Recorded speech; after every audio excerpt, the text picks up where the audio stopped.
Kita memasuki babak kedua perdebatan tentang fungsi tarot dalam kehidupan. Pada babak ini, saya ingin agar masing-masing narasumber memperdalam argumen mereka dan lebih spesifik dalam memberikan contoh.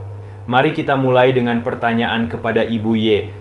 Ibu Y, Bapak X mengkritik tarot sebagai tidak lebih dari pseudoscience dan alat yang bisa disalahgunakan karena interpretasinya yang subjektif. Bagaimana Anda dapat memastikan bahwa interpretasi tarot tidak menjadi sekadar manipulasi emosional atau ilusi belaka? Apakah ada standar atau metode yang jelas dalam penggunaannya? Tarot, seperti banyak alat simbolis lainnya, tentu bisa disalahgunakan jika digunakan dengan niat manipulatif. Namun, bagi seorang ahli tarot yang berpengalaman dan terlatih, ada metode interpretasi yang jelas dan terstruktur yang berdasarkan tradisi simbolisme ribuan tahun. Setiap kartu memiliki arti spesifik yang berakar pada archetype, sejarah, dan mitologi. Seorang pembaca tarot yang baik akan memastikan interpretasi itu tetap fokus pada refleksi diri dan pemahaman, bukan manipulasi. Tarot juga tidak memberikan jawaban absolut, tetapi sebagai cermin dari apa yang terjadi dalam batin seseorang. Walau ada struktur simbolis, tapi tetap saja interpretasi simbol itu sangat terbuka. Anda bisa menghubungkan apapun dengan apapun jika Anda cukup kreatif, dan disinilah masalahnya. Ini adalah ruang yang tidak terukur dan tidak ada bukti bahwa tarot benar-benar memberi wawasan yang lebih dalam daripada sekadar refleksi diri yang bisa kita lakukan tanpa kartu-kartu ini. Bahkan psikoterapi memiliki metode dan hasil yang bisa diukur, sedangkan tarot hanya memberikan jawaban yang ambigu dan bisa diartikan sesuai keinginan kita. Ibu Y, Bapak X tampaknya tetap melihat tarot sebagai metode yang terlalu kabur dan tidak memiliki kejelasan yang memadai untuk dianggap serius. Bagaimana Anda bisa menjawab kritik ini, terutama mengenai keambiguan interpretasi tarot? Keambiguan dalam tarot bukanlah kekurangan tapi kekuatannya. Tarot tidak memberikan jawaban absolut dan memang tidak seharusnya. Kehidupan manusia itu penuh dengan ambiguitas dan tidak semuanya dapat dijawab dengan pasti. Tarot membantu individu menghadapi ambiguitas tersebut dengan cara yang lebih sadar. Bukan soal apa yang dikatakan oleh kartu-kartu itu secara harfiah, melainkan bagaimana kartu-kartu tersebut memicu refleksi, dialog batin, dan pemahaman pribadi. Disinilah letak kekuatannya. Tarot mempersilakan kita untuk menjelajahi hal-hal yang mungkin tidak kita sadari, jika hanya bergantung pada logika linear. Bapak X, Pon Ibu Y menganggap keambiguan sebagai sebuah kekuatan dalam refleksi pribadi. Bukankah dalam beberapa konteks, ketidakpastian dan ambiguitas dapat membantu seseorang menemukan jawaban yang lebih mendalam daripada pendekatan ilmiah yang cenderung berusaha menghapus ambiguitas sepenuhnya? Saya setuju bahwa hidup penuh dengan ambiguitas, tetapi itu justru alasan kita membutuhkan cara-cara yang lebih jelas dan objektif untuk menavigasi hidup. Menggunakan sesuatu yang ambigu seperti tarot untuk menemukan jawaban, bagi saya adalah seperti mencoba mencari arah dengan peta kabur. Tentu Anda mungkin menemukan sesuatu, tetapi Anda bisa dengan mudah tersesat. Ada metode yang lebih baik untuk refleksi diri yang tidak bergantung pada simbol-simbol kuno yang interpretasinya bisa sangat berbeda tergantung siapa yang membacanya. Tarot bukan pengganti sains atau terapi profesional, tetapi ia memberikan pendekatan yang berbeda, yang seringkali bisa menjadi pelengkap.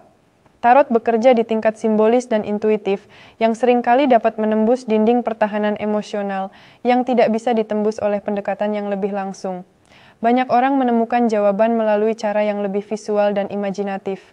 Itu bukan karena tarot lebih baik atau lebih benar, tetapi karena ia berbicara kepada bagian lain dari diri manusia yang rasionalitas saja tidak bisa menjangkau.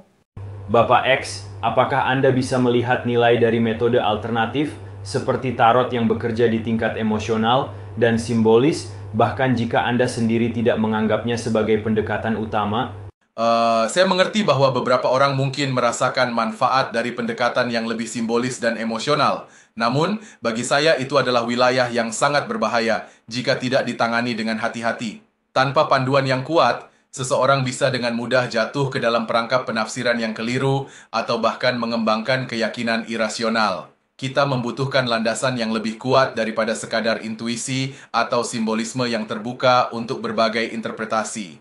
Penting untuk diingat bahwa tarot adalah alat refleksi diri yang membantu seseorang memahami diri mereka lebih baik, bukan alat untuk memberi kepastian absolut. Tarot juga tidak harus digunakan sendirian. Ia bisa digunakan sebagai bagian dari proses yang lebih besar dalam memahami diri dan kehidupan, seringkali bersamaan dengan praktik lain seperti meditasi, terapi, atau bahkan pendekatan ilmiah. Jadi, Ibu Ye, Anda melihat tarot sebagai alat yang bersifat pelengkap daripada utama? Tepat sekali. Tarot adalah alat, bukan jawaban.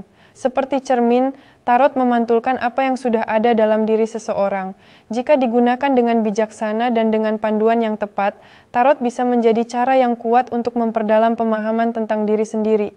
Tapi tentu saja itu tidak menggantikan ilmu atau metode yang lebih objektif. Selama tarot hanya sebagai alat refleksi pribadi dan tidak dianggap sebagai kebenaran atau metode yang dapat diandalkan untuk pengambilan keputusan serius, saya bisa lebih terbuka terhadapnya. Tetapi saya akan tetap skeptis terhadap klaim-klaim yang lebih besar tentang kekuatan simbolisme atau intuisi, terutama jika itu mulai melampaui ranah refleksi pribadi dan masuk ke dalam pengambilan keputusan yang lebih luas atau penting. Baik, kita sudah mendengar argumen yang semakin tajam dan mendalam di babak kedua ini. Kita akan mendengar penilaian dari para pengamat debat babak ini. Bapak X kembali mengemukakan argumen yang kuat dengan dasar-dasar skeptisisme yang tajam dan jelas. Ia menekankan pentingnya validasi dan kehati-hatian terhadap pendekatan yang ambigu.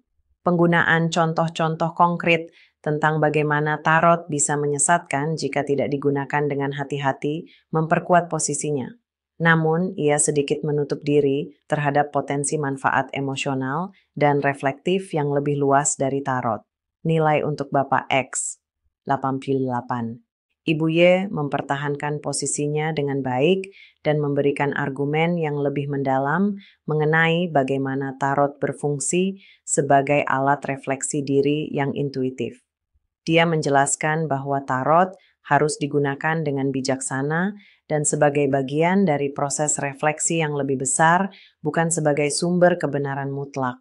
Meski begitu, dia masih agak lemah dalam memberikan struktur konkret yang bisa menenangkan skeptisisme yang dibawa Bapak X. Nilai untuk Ibu Y, 85. Ya, Bapak X Nisa tetap konsisten dengan argumen skeptisnya, tetapi dia menunjukkan sedikit keterbukaan di akhir debat tentang penggunaan tarot sebagai alat refleksi pribadi, asalkan tidak dianggap sebagai metode pengambilan keputusan yang serius. Itu menunjukkan sedikit fleksibilitas yang membuat argumennya lebih dapat diterima oleh generasi milenial. Namun, dia masih cenderung terlalu kaku dalam pendekatannya terhadap ide-ide di luar ranah empiris. Nilai untuk Bapak X, 82. Ibu Y memberikan argumen yang lebih matang tentang peran tarot sebagai alat refleksi emosional. Penjelasannya tentang bagaimana tarot bisa digunakan bersama metode lain, seperti terapi atau meditasi, memberikan pandangan yang lebih holistik. Ini menunjukkan bahwa dia tidak melihat tarot sebagai jawaban tunggal, melainkan sebagai salah satu dari banyak alat untuk eksplorasi batin. Hal ini membuat argumennya lebih relevan bagi banyak orang yang mencari keseimbangan antara sains dan spiritualitas. Nilai untuk Ibu Y, 87.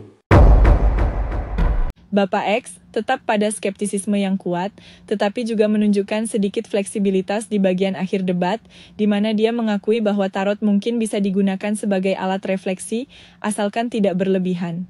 Ini adalah langkah kecil ke arah kompromi, meskipun keseluruhan argumennya masih terasa terlalu kaku bagi Gen-Z yang lebih terbuka terhadap pendekatan non-konvensional. Nilai untuk Bapak X, 80.